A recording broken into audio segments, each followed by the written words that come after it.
Well, first of all, thank you for inviting me. It's a delight and pleasure. My name is Reuben Lynch, and I am believed to be Britain's first black professional toastmaster. And at the moment, I am a professional toastmaster. In fact, I am founder and president of the Circle of Toastmasters right here in Warwickshire. I do toastmaster training. I also encourage youngsters and other people in the profession, because it's one of those areas where you can help look after people, it really is just a very nice thing to do. My earliest memory is growing up on that beautiful little island. Incidentally, Montserrat is one of the smallest islands in the world. It is only 32 square miles big, and it is a British protectorate still, just like Gibraltar is. We are a British protectorate. I was born there in 1947, and to a very poor family. We were poor, but we were extremely happy, because what you don't have, you don't miss anyway. We had sunshine, abundance of fruits, and the blue sea. From almost any vantage point that you were, you could see the sea from. It's just a beautiful island. And incidentally, one of the reasons why you remember, Montserrat is also known as the Emerald Isle of the Caribbean, for the simple reason it is so green, and it is a very, very, very Irish island. And that's why it's known as the Emerald Isle. And another thing, again, that Montserrat is the only place in the world, apart from Ireland, where we celebrate St. Patrick's Day, because of the Irish connection on the island. Like in the days of, say, in the great potato famine from Ireland, and the sail to America, and some of those people, they went down also onto the Caribbean islands, Barbados, Montserrat. Because if you look at the names in Montserrat, my name is Lynch, and that's very, very Irish. And you know, O'Gara's, Molyneux's, all Irish names, Gerald on the island. So if you were my great-grandfather, if you were to work for one of those Irishmen, then the names, we assumed their names. But my earliest memories on the island really was running around as a young boy, going to school, helping my mom and dad in the cotton fields, because even from a young age, even from a young boy, even from 5 years old, we all worked in the cotton field. You know, of course, cotton was big industry in those days, but we worked early in the morning, and I mean early, before the hot sun were to rise. But no matter how young you are, as soon as you can do it, we work. But there was still very, very happy days growing up on that lovely island. It really was. Things are tough with us. So my father would often travel to the other islands, cutting sugarcane, or whatever he can. But I think what was so different about this, my father couldn't read or write. So my father had been to Cuba, Curacao, which is the Dutch, Aruba, that's also Dutch. Just would do anything to look after us, really. And he'd been to all those islands and couldn't read or write. And yet, he speaks Spanish and Dutch, because in Cuba he would have, in Aruba, so and so. Yet he came. And then my dad came back to the island, come back to Montserrat, when these islands, they were struggling too. And then one day he said, I am going to England. And my mother said to him, I suppose you're going to swim, because we haven't got any money. But what my dad did, he went into the capital of the island, Plymouth, borrowed the money from a man called Mr. Fenton, and then he had it all arranged without saying a word to my mom. And when he got home, my mom went absolutely berserk, you know, because she was like the dominant person in the family. And anyway, my dad came to England in 1959, I think it was, and that man, he worked so hard as a dustman in Hayes in Middlesex, and he sent for, because there was nine children, and my mom and my dad, three of them died, but my dad sent for all of us in a very, very short time. And coming to England, London, couldn't read or write, in a city like London. Oh, I just love that man so much, words can't explain, believe me. But like a good story would have it, of all of us, my mom first, then my elder brother, elder sister, etc., etc., etc., Then there was 3 of us left on the island. And due to a mix-up, my passport, something wrong, I had to stay on the island. So they all went, and I was the only one left on the island. But you know what? It didn't bother me, because I was staying with a nice old lady. She was lovely, looking after me, because I know my time would come. And it came in 1961. And that too was quite amazing, really, because what my mum and dad never told me, coming to England at that time, I was arriving in the middle of the winter. And in the 60s, we had some very, very nasty winters, as you know. And so I sailed from Plymouth in Montserrat, and I arrived in Plymouth in England 14 days later. And as we got nearer Europe, we were all going, because we were never called in our lives, never. And when we were speaking, there was steam coming out of our mouth.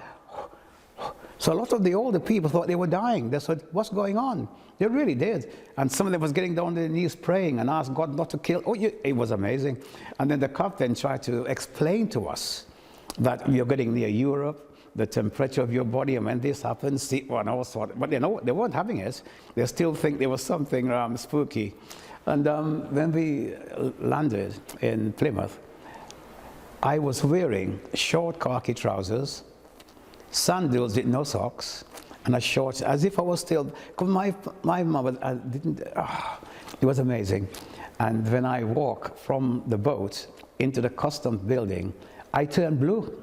I turned absolutely blue with the cold, and there were 2 lovely ladies from the Salvation Army. And they said, oh, poor little, look at him, he's frozen to death. And one said to the other, ask him his name. And the other one said, don't be silly there. They don't speak English, you know. I said, well, I do. It was lovely. Then I came on from there, I went on to London. I went to meet my family. Absolutely amazing to be in London after reading. You see, because on the island of Montserrat, you know, everything is all about England. All our books, English, all our stuff is all about England. And every boy and every girl's dream was to come to England, come to London, because we really did believe that the streets of London was paved with gold. And for us it was, because we were coming out of poverty to a much different. So I went to school for 1 year, Isaac Newton. Then I left the school, and then I left school. I worked as a van boy, an office boy, and then after my mom and dad died, I decided to join the army.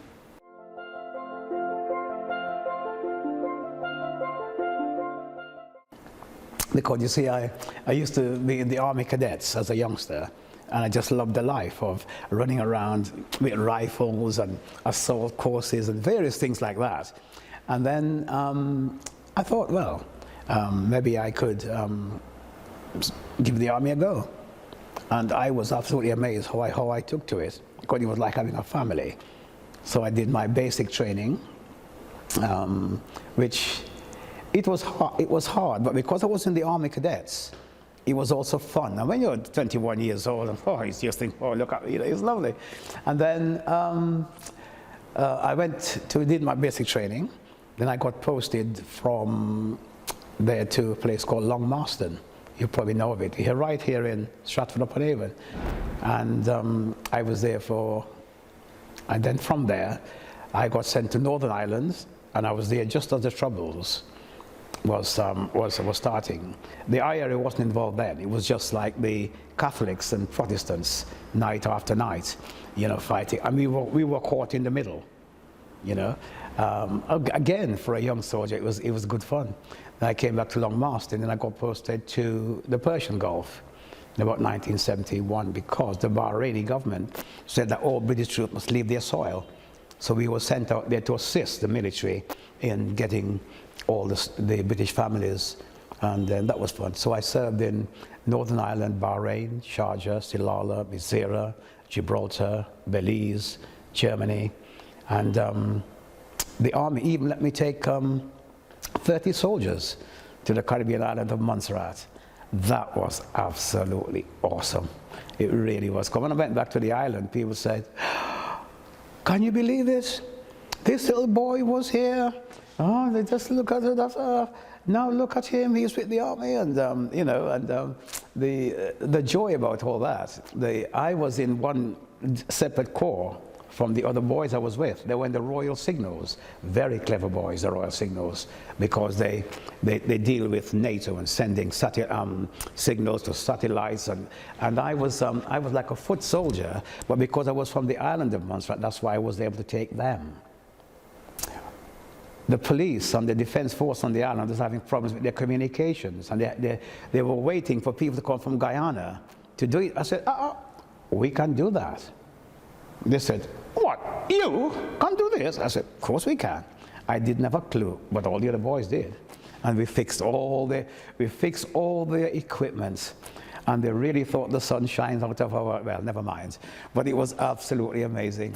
But you know what, you know, I still remember my father in all this, because it hasn't been for him working so hard, sending for us, when a lot of people on the island were better off than us, didn't bother with their children, and even when we go down now, I can still see some of them, and to see my dad and for all of us, and we have done good with ourselves. It's absolutely amazing. But the military was to be probably the most pivotal part in my life, because with the toastmaster, which you'll probably ask me about later on, all that was because of what I've learned in the army, what I've done in the army, and make no mistake about it.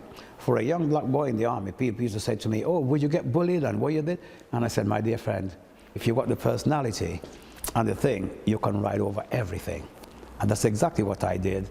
And then I was asked to manage the officers' mess.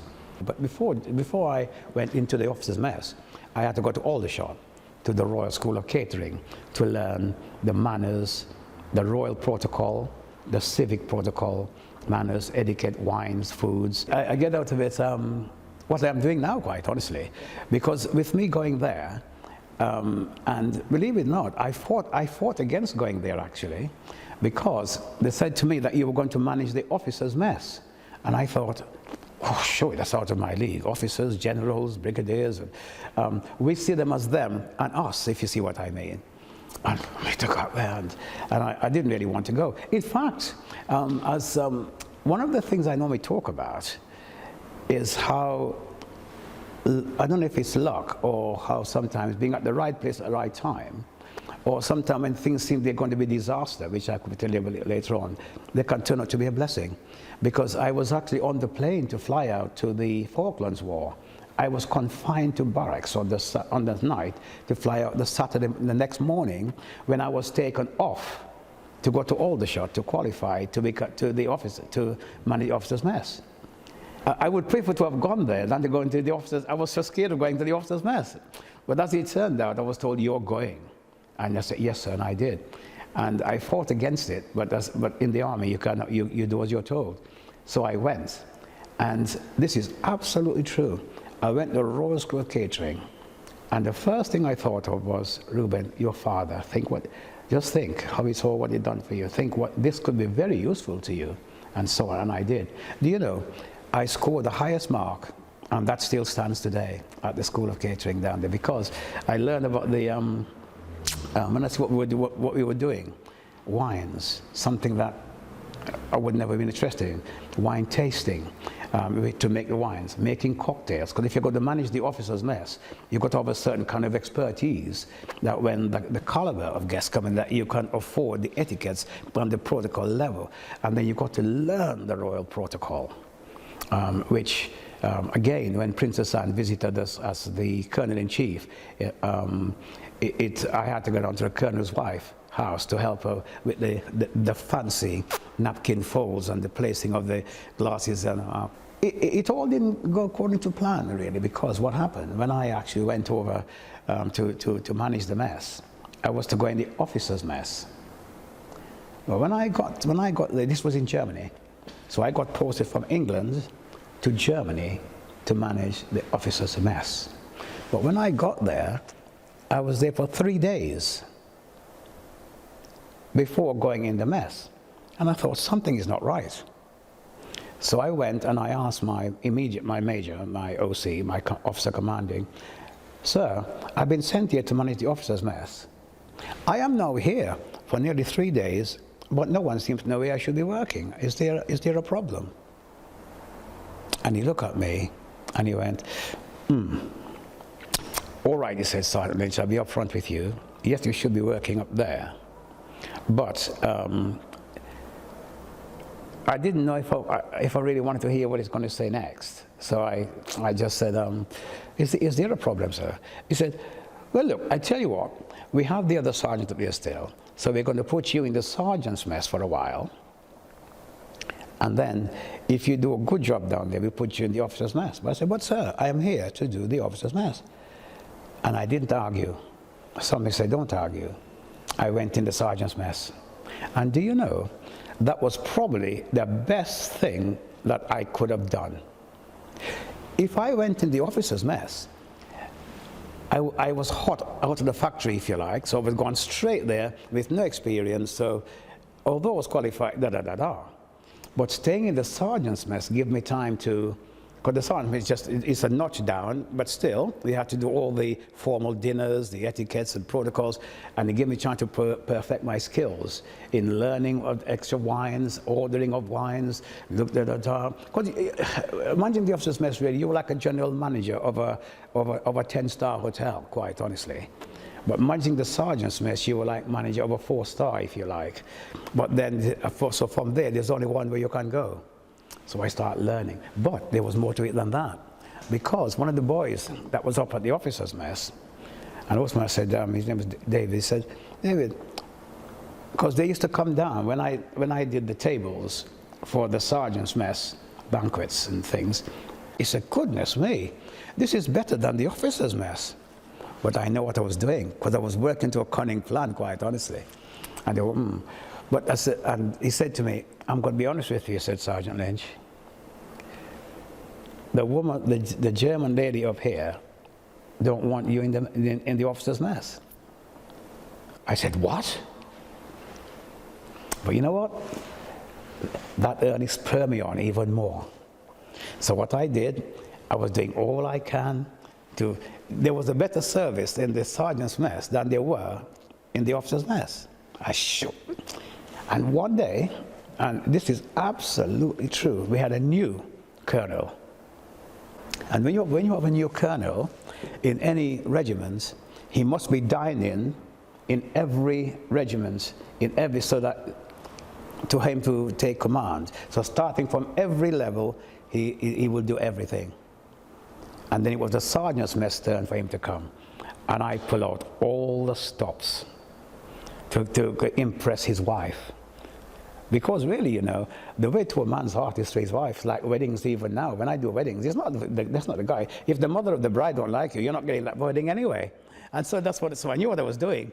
I borrowed kits from the officer's mess to make the sergeant, and I even went to our neighboring units, borrowing kit, because we help each other out, borrowing some of them finest mess silver and everything to really make the place. And they walk in that night, and I'll never forget it. As the colonel's wife walked in, she looked at her husband, and think, you know, and anyway, I called dinner, and I said, dinner was called. In fact, the regimental sergeant major actually called dinner. Gentlemen, so we all sat down, and I'll always remember, I will never forget this as long as I live. I don't normally serve because of the way I was dressed in I got a special, in fact, it's not dissimilar to this actually, in red and what have you. And I was so determined to look after the colonel's wife, I got to be carried away. And the starter was a soup called consomme. You know, consomme is a very thin and watery soup. And what I did, I went up there to serve her, my hand shook, and I burned the colonel's wife on his leg. I swear on my grandson's life, it's absolutely true. And I said, ma'am, I'm really sorry. And she said to me, she was the most gracious woman. She said, my nickname, incidentally, was Benson. I went and got her some ice, and you know, to put on the leg and everything like that. I said, ma'am, but I'm telling you, she was a peach of a woman. She was lovely. And she said, Benson, that's quite all right. Benson, you're doing an excellent job. And I heard her say to her husband, Brian, the service here is far superior to ours. We won. And I thought, yes. But I was still nervous. But when the regimental sergeant major introduced the colonel to speak, when he, the normal thing, gentlemen, the commanding officer, and he sprung to his feet, and I stood there, and the commanding officer said, regimental sergeant major, members of the warrant officers and sergeant's mess, oh, and Sergeant Lynch, that was me, Sergeant Lynch, may I say thank you for that very warm welcome that you have given to my wife. That when it was soup, and then everybody, and I thought, whew. And later on, she said, Brian, we want him in the officers' mess. And I went home that night. Oh, I tell you what, I was so excited because they achieved what I wanted to. It was brilliant. And so it all went on then. Next Monday morning, a phone call was made to the da-da-da. And a week later, after handover, I was in the officers' mess, and I never looked back.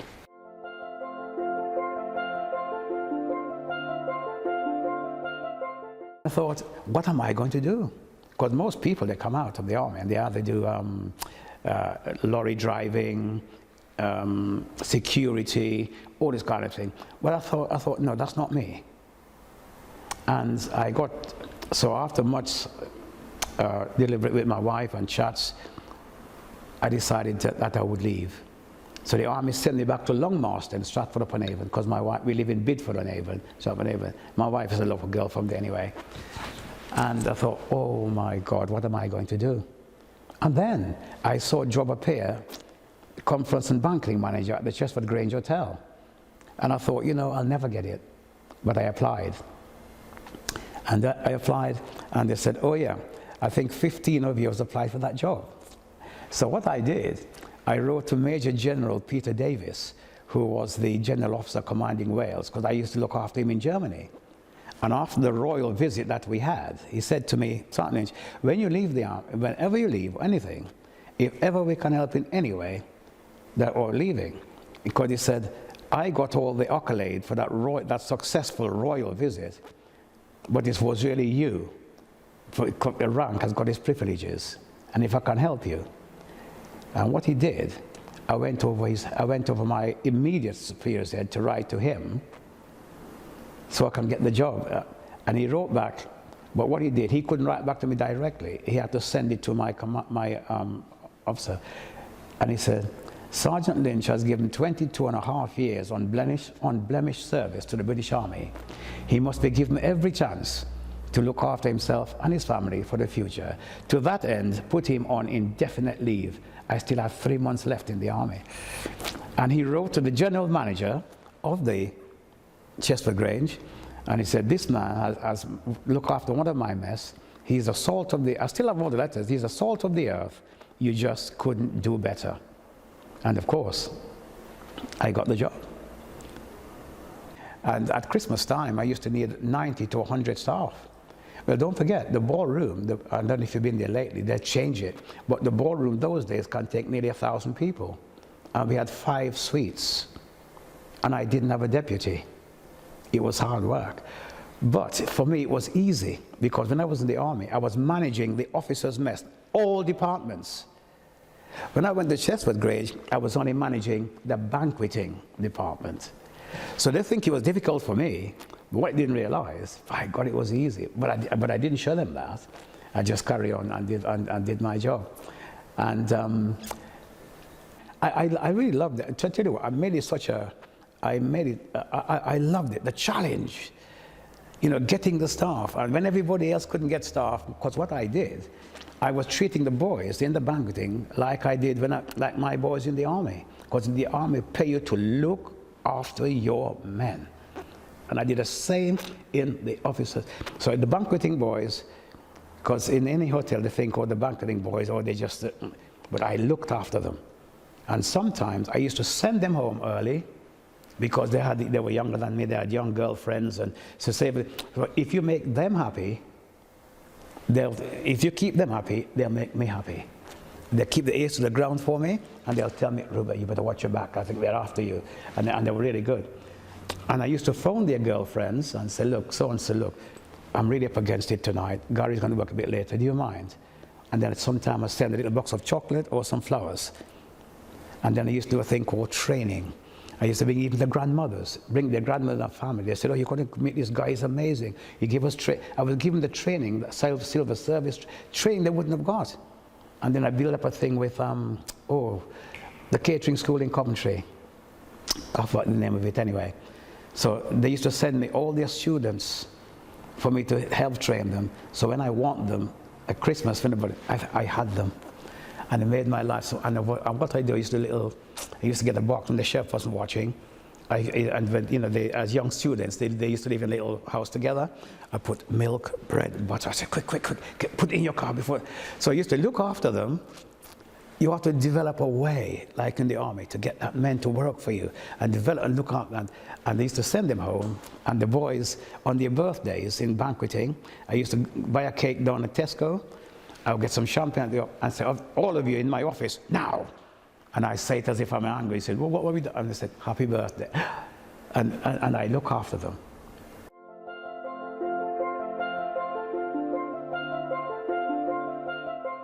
What it was, I was there we had a massive, it was near Christmas time. And the place was absolutely heaving. You really must pop in there sometime, actually, because it's quite a nice place now. And the place was absolutely heaving with people. The ballroom, imagine it now, because the worst time for any banquet is just coming up. It's just before you get things, it's just before things kick off. The last minute preparation, the ballroom was going to be packed for a tribute night, the terrace suite, the Avon suite, but I had a supervisor in all the suites, and I just had to walk around making sure everything was okay. But you know, whenever you go to a hotel, you always end up going in the main reception area, no matter what. It's obvious, really, you know. And it was absolutely jam-packed up there. It was standing room only. And everybody was up there. And all the other suites, they were waiting to get out. They were waiting for people to start coming. And some people did, because there were so many people packed in. And the hotels, they will not pay somebody at reception and say, good evening, welcome. Are you here for so-and-so? You know, so anyway. So I stood up on a chair. I said, up in the main bar, ladies and gentlemen, good evening, welcome to Chesterfield or whatever.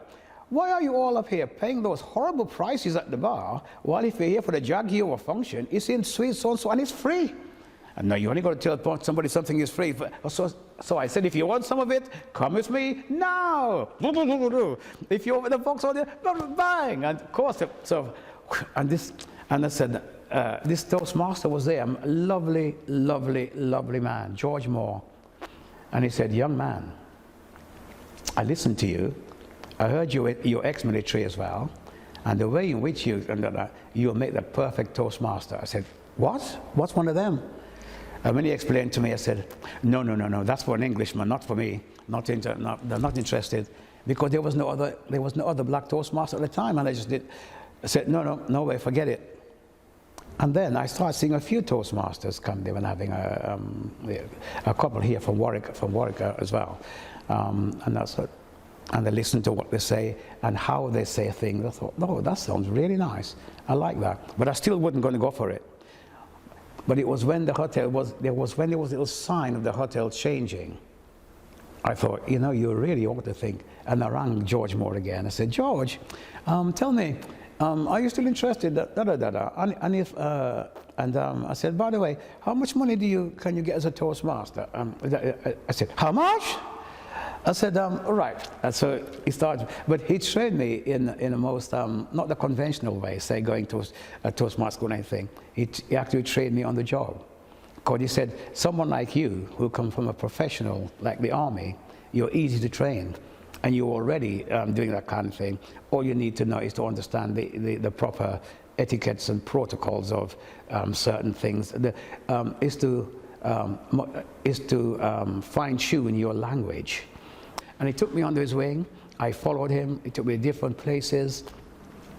different functions, ladies Masonic, Jewish functions, Asian weddings. Because remember, the Asian weddings, you got Sikh, Hindu, Hindu Punjabi, Hindu Gujarati, various things, Polish weddings, royal functions, civic functions, and where to get my information from to do these things. And he taught me all these things, and that's how I really got into. And then to show you how it paid off, there was one day I was standing near the bar, and we had a function for the firm called the Holiday Travel Weekly. You've probably heard of them. Anybody in the holiday industry is normally a member. A really big thing. And they're having a conference. And Gary happened to tell the editor, Mr. Mike Ola, you see the guy standing over there? He's the only black toastmaster in the country, you know. And the guy came over, tapped me on the shoulder. He said, I gather that you're the only, and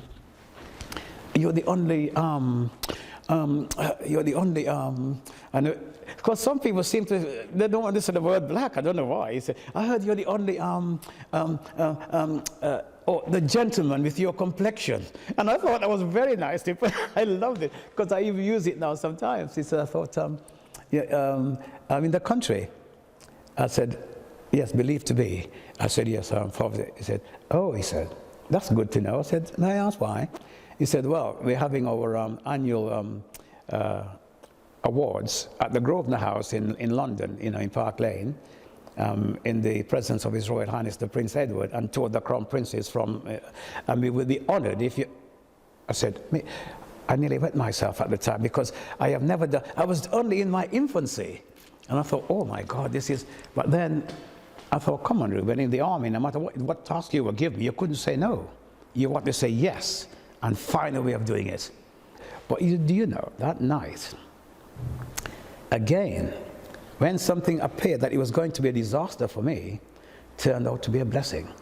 And that's one of the things in my life that I always, every time that something like Chesford Grange, everywhere, that's going to be a disaster for me, always turned out to be a blessing. And that's why when people see me smiling, they think I'm just pretending. But heaven knows I've got so much to be thankful for. Coming out of poverty, coming to England, coming in the army. And when they try to conspire against you, something always seems to make it all the better for me. And as it turned out, so imagine now, it was over 1,000 people in the main restaurant, what we call the other half, or in other words, the riffraffs. Although they were all high-powered people, because they were all heads of the various. But remember, this was the Holiday Travel Weekly. So it was either the head of British Airways, the head of all the big companies. You must remember a woman called Judith Chalmers. She used to be on from the holiday. She was always on. They were all, I tell you what, Sir Trevor McDonald's, Blackrod, the government ministers, you name it, anybody like who is who, they were there that night. So I seat all the other people first, which you have to protocol. Then I went up in the royal enclosure and I bang. May it please your Royal Highness, all those of you not seated at the royal table, will you kindly take your places now? Please come this way. So they all come out. Then all that was left up there was the prince and the other two crown princes. So we were all, I don't know if you've been to the Grosvenor House at all, you have to go down in like a little thing, go down a little thing, and then like on the little stage there, that's where the three crown princes was. Now I can see them, but you the people on there couldn't, you see. And the protocol depicts you never start anything, or you never rush a member of the royal family. You have to wait until they give you the nod. Like no matter how long you take, you have to wait for the Queen or anybody. And I keep looking up to Prince Edward, and incidentally, he is one of my favorite royal. Behind my lectern, or by side at my lectern that I'm speaking from, was a wall made of paper. Because behind the paper was the cast of Euro Disney. And they were going, when I said, my lords, no sorry, your Royal Highnesses, my lords, ladies and gentlemen, the so-and-so Global Awards. And as I say that, the trumpeters of the Royal Marines would do the fanfare. No, no, no, no, no, no, no. And when the trumpeters reached the highest point, The dancers would burst off from behind the paper and start dancing to Snow White and the Seven Dwarfs. Well, I forgot they were there. So when they jumped out, they frightened me, and I said, "What the f-?" And the whole audience erupted. I've got it on video, erupted in laughter. And I tell you what, Mr. Mike Heseltine, you've probably heard of him, he laughed so much at the front, and he went sideways. His chair toppled over with him. And the whole place was in eruption. And I went, ladies and gentlemen, I now command your immediate attention. Thank you. So they went quiet. And as they went quiet, I burst out laughing again. So I got to say, ladies and gentlemen, please, your kind attention is much appreciated. Thank you. I said, I look up, Your Royal Highnesses, most distinguished and honored guests, ladies and gentlemen, I do apologize for my most colorful language, but however, that bloody lot, they frightened me. And of course, they were banging on the tables and laughing, and in the end, I got them quiet. I said, ladies and gentlemen, please welcome His Royal Highness, the Prince Edward, who is pleased to open the, and he came down. So I moved away from my podium for him to get there. But before he got to the podium, he stood in front of me again, folded his arms, and he said, and he was smiling, so I smiled back with him, and he said, Toastmaster, you made us all laugh, and you lightened the evening. And I went, Toastmaster, and I said, Your Royal Highness, you're most kind, thank you. And again, the whole place. When I finished, I was walking out the door. They booked me to a hotel called the Reuben's Hotel. It's very high there. I was walking out my door, carrying, and I thought, oh my God. And I turned, I saw this man running off, coming to, it was to catch me up. Great big gold chain around his neck. I thought he was coming to, or is he coming to take me to the Tower of London, whatever it is? He said, Toastmaster. I said, oh, hello, sir. Are you after me? He said, yes, I am indeed. And he said to me, my name is so-and-so. I'm the president of the British Chambers of Commerce and Industry. Everybody in there love you. The prince love you. You made us all laugh. You were a breath of bloody fresh air. And we would be honored if you will be having our conference and dinner at the Queen Elizabeth Conference Center and having a gala supper afterwards. And we'd be honored if you will be our Toastmaster. And I went, he said, yes, you. I did it for 5 years running.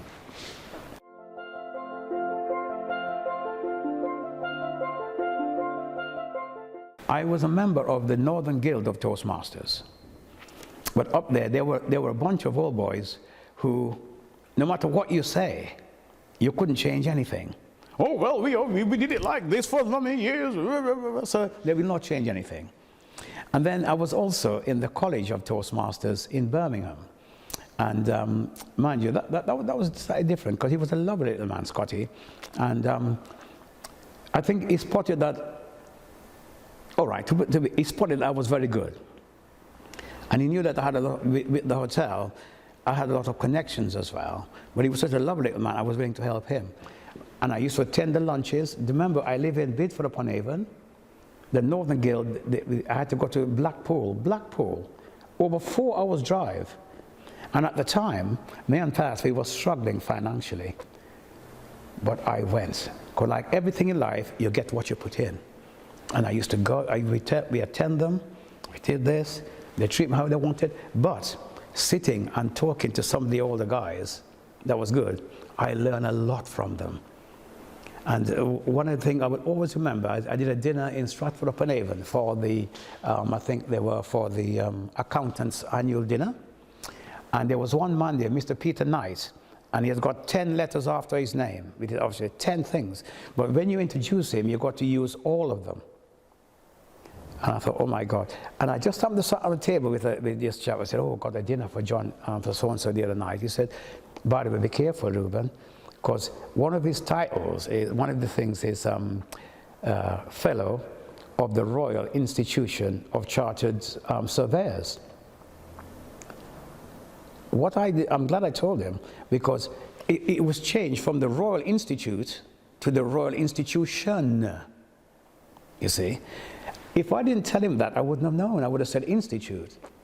So when I was introducing him that night, it was in Stratford-upon-Avon, the Falcon at that time, Stratford-upon-Avon, and I was said, ladies and gentlemen, it gives me immense pleasure to introduce to you, our guest speaker tonight. He is a chartered I chartered, there's 10 of them. But I noticed when I was coming up to the Royal Institution, he was bald. He was bald from here to here. And I was watching him. And when I come, and I said, member of the Royal Institution. And his head, I could see his head went, and he turned around and he went. But if I didn't mention that, I would have said Royal Institute. And instead of Royal Institution. So that wasn't the reason why I go all the way to Blackpool, all those times, me and Pa spending all that money for petrol, and I'm paying for a lunch which we couldn't really afford. So it had all paid off in the end. And so I thought, you know what? As when I said the way this guy was, because they're all a bunch of old, mind you, I'm not that young myself because I'm 74 anyway, but at the time I was younger than most of them, if you see what I mean. But it's just the way the attitude. And I noticed the way they say things, there was no niceness about it. It was very brash, Sergeant Majorish, whereas even if I do it properly, I still, ladies and gentlemen, will you kindly? And with a smile, a warmth that can make people warm to you. And they want anybody. I said, you know what? I don't need this grief. I said, I'm good enough. I said, I've got enough. I'm going to start my own. And I phoned on a few people. I said, look, I would love to start a circle of Toastmasters. Would you care to join me? And I said, I only want people that I think I'm comfortable with, that I can work with. But first, I would like to hear the way you say things, rather than just because I think when people are paying you to be their function, people are paying you for giving them an experience. And I just thought to have somebody like me as the icing on the cake, rather than having the banqueting manager just say, oh, stand for your bride and bridegroom, and that's it. You want somebody to say, ladies and gentlemen, today is a special day for a beautiful bride, a day she's going to remember for the rest of her life. Will you all please stand? And the Messiah, be pleased to receive and welcome our beautiful bride, accompanied by her loving father, bridesmaids and page, on this, her wedding day. Now, doesn't that sound lovely? And I just went out, I trained all of them, I trained people, and I think what it is, if they couldn't match you, they'd rather not sit and not have you.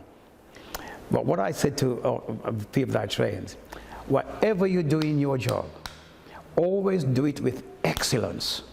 Because if people hate you, they can't ignore excellence. And that's what it's all about. At 26 years, I am probably one of the most experienced Toastmasters in the UK at the moment. In fact, they all tell me that anyway.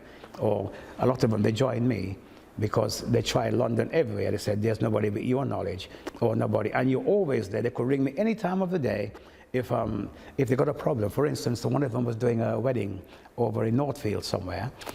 And he was very lucky, actually, because I just come out of a wedding myself over at Waltham Hall in Warwickshire. And I just happened to switch on my mobile, and it rang, and the guy said, Reuben. I said, Tony, calm down, what's the problem? Oh, look, these people, they got a Dove release. A Dove. I said, I've never done one, what do I do? I said, Tony, calm down, it's not a problem. I said, just go to the person who's gone to, who the Dove, and just, first of all, ask them what they did before, or what usually happened. What is the person, what they do? Make a note of that. Once they tell you that, take the bride and bridegroom over where the dove is to be released. Once you've got them there, get all the other guests. Ladies and gentlemen, you're about to witness a most glorious and romantic moment. Would you all please come this way and fall in behind your bride and bridegroom? Get them there. Once they're all there, you could say something like, ladies and gentlemen, like I said, you're about to witness the most glorious moment, the release of the dove. They say that doves stay together for life. They say that doves mate together for life. I'm sure that our bride and bridegroom today, they're going to stay together for life. And who knows, they might even mate for life. So now, will you all look upwards, put your hands together, and give a huge round of applause as they release their dove, a sign of love and affection for one another. And he said, bloody hell, how could you think of that thing so quickly? I said, experience, my boy, experience.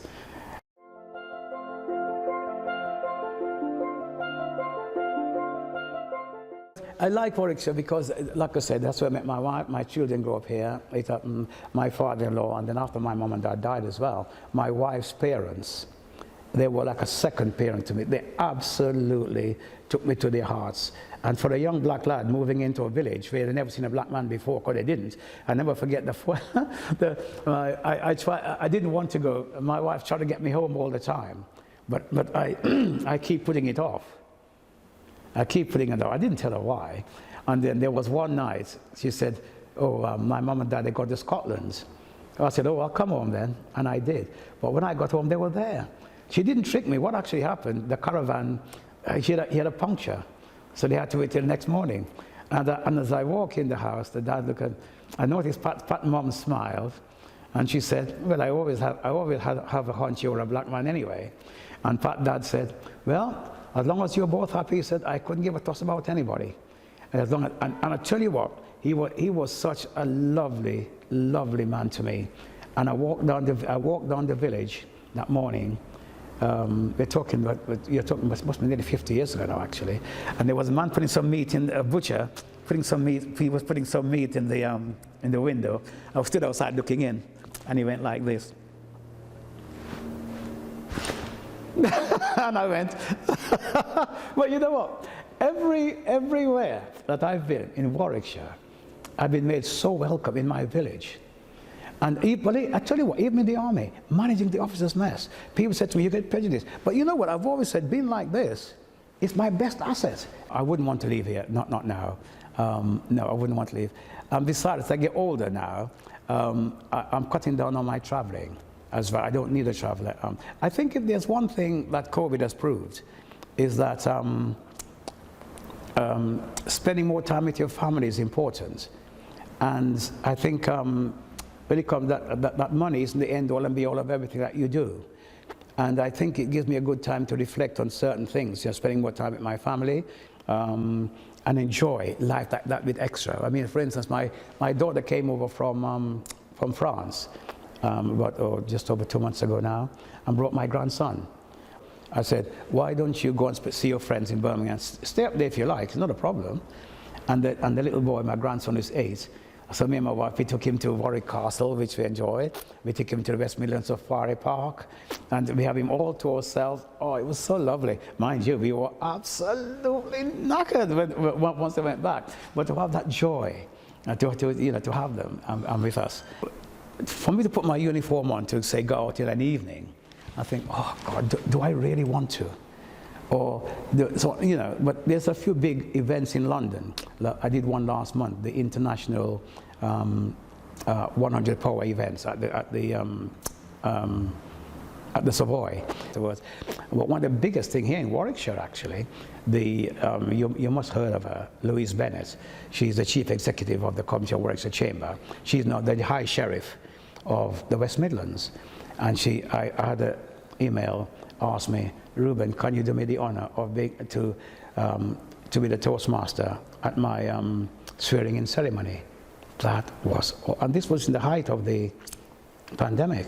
It was done in Coventry, and it was just me and her in the room. The guy that was doing the filming, like yourself now, he said, Reuben, your audience is in my lens, because I'm not very good at that. I said, you what? There's 1,500 people watching you at this moment. And I said, where are they? Because I was a little bit, he said, no, they're all, what you call this thing, Zoom business, they're Zoom. I said, my God. You see, because the Dean of Coventry was waiting for when I announced him to come on.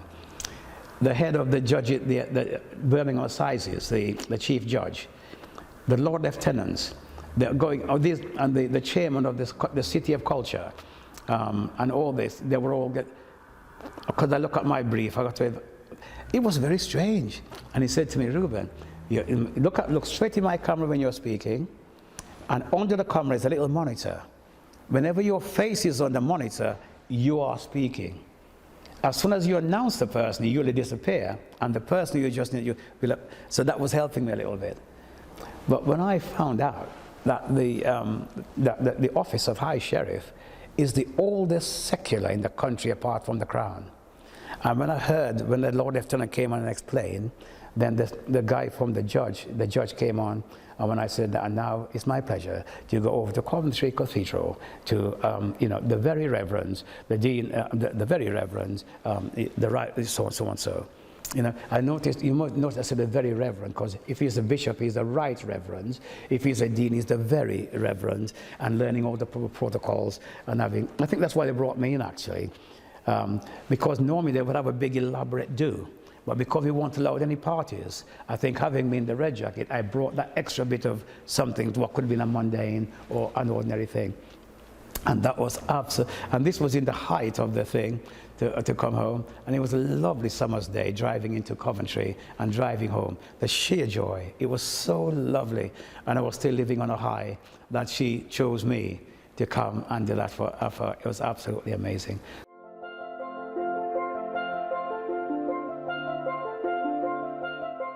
The biggest one I've done was the again. This was one of my earliest.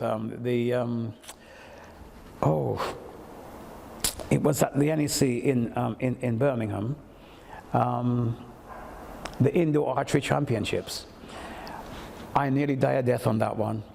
I really did. Again, I just thank God, or some divine force is looking after me, because was I still working at the Chesterford Grange at the time, or did I just? Because you see, even though I was working at the Chesterford Grange bank manager, I was still doing things outside as a toastmaster.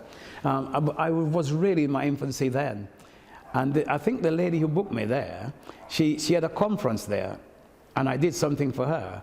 So she took me to, she asked me if I would come and do the dinner. Now, when I was there to do the dinner after the opening ceremony. There was 45 nations competing. So I was up in one of the stands with my wife. We were up in the, supping champagne and enjoying the hospitality, waiting for it all to finish. Then I would take over for the dinner, the banquet, which was going to follow. There was a guy from the BBC called Steve Vidor, a writer. One of the, he used to host the BBC sports program on a Saturday afternoon. And while I was up there, somebody come running up, Toastmaster, you wanted downstairs. I said, no, I'm not on for another 2 or 3 hours yet. I'm here to do. Oh no, something happened. They want you. I went down there. I said, what's the problem? The MC has collapsed. You've got to take. I said, tell me you are. I tell you what, my heart nearly fell to my. I said, me? And I said, good God. So she very hurriedly gave me the papers. I said, right, where are we? I said, okay, haven't been for the army.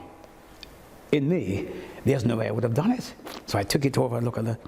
So the first thing I had to do was to announce all those 45 nations in. Now, as I was walking past them, they were all queuing up in the tunnel, and they were coming in alphabetical order.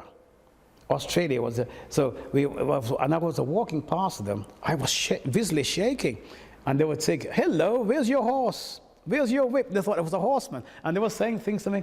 And as I entered the arena, my face appeared on three the big screen in the indoor arena.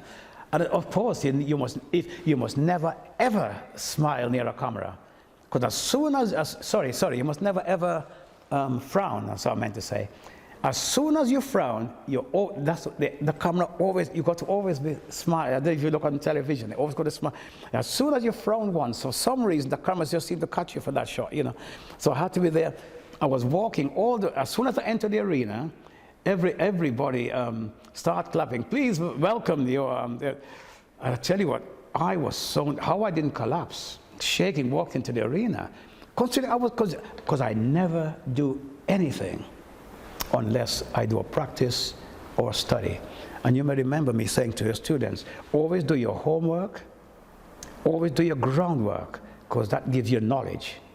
And once you got knowledge gives you confidence.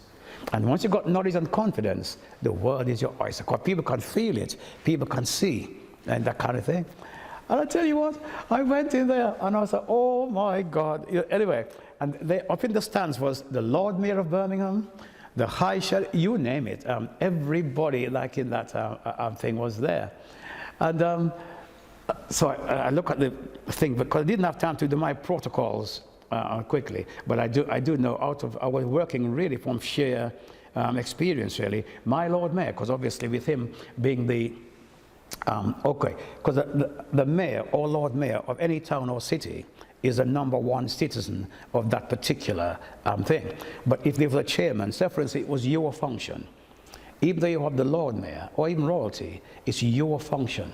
So I should always say, Madam Chair, followed by my Lord Mayor, because it's your function, so therefore everybody else, they are your guests.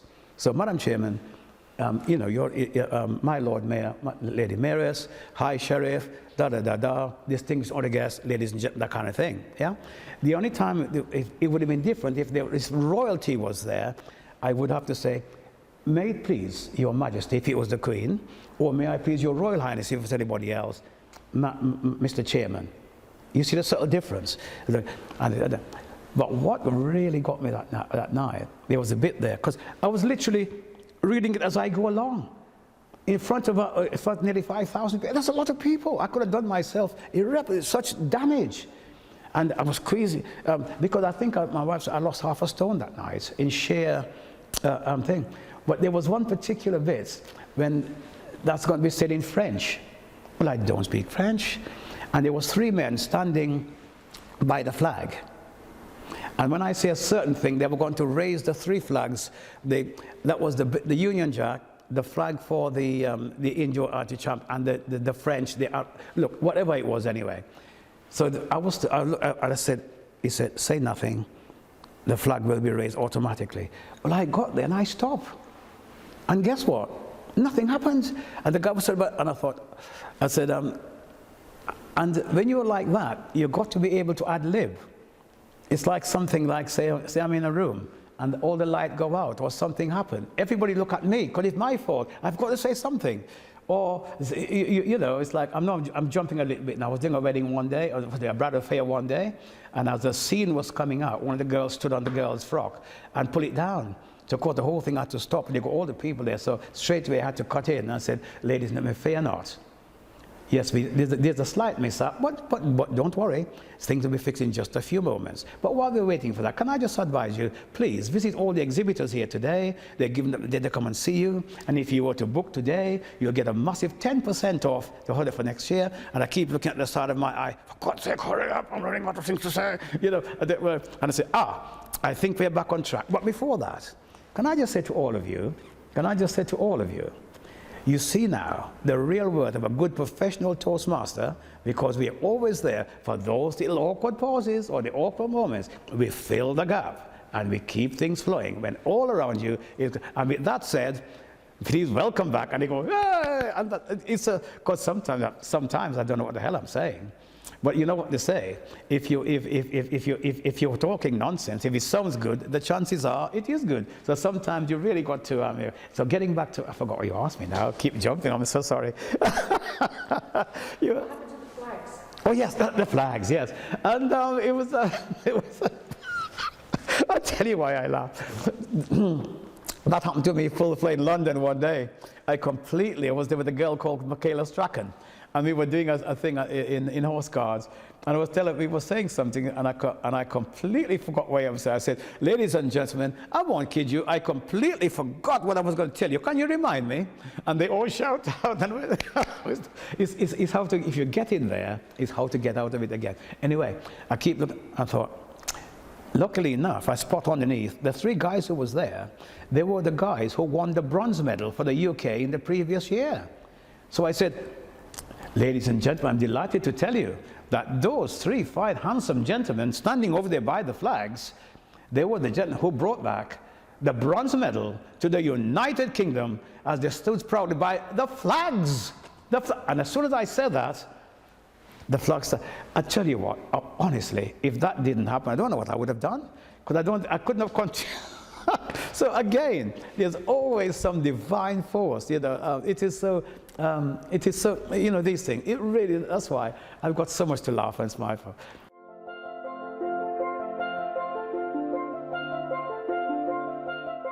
Oh my goodness, I'm sorry. It's a pity, really, because because really, believe it or not, I've never, as even a little boy, I've never had a bike. The only, I don't think. Have I ever ridden a bike? Oh, there's only, Yes, I think when I left my parents, there was a time when I had to move into a youth hostel because of the situation, the accommodation in London. There's some very nasty landlords in the 60s, believe you me, and they chucked my parents out. They come and find all my parents, all their belongings was put out in the street, and their children. I had to go into a youth hostel for a while.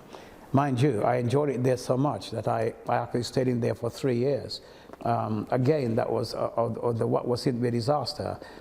We were so well looked after that I lived there for 3 years. And Mr. B, who was the head of the house, he had a friend in Jersey.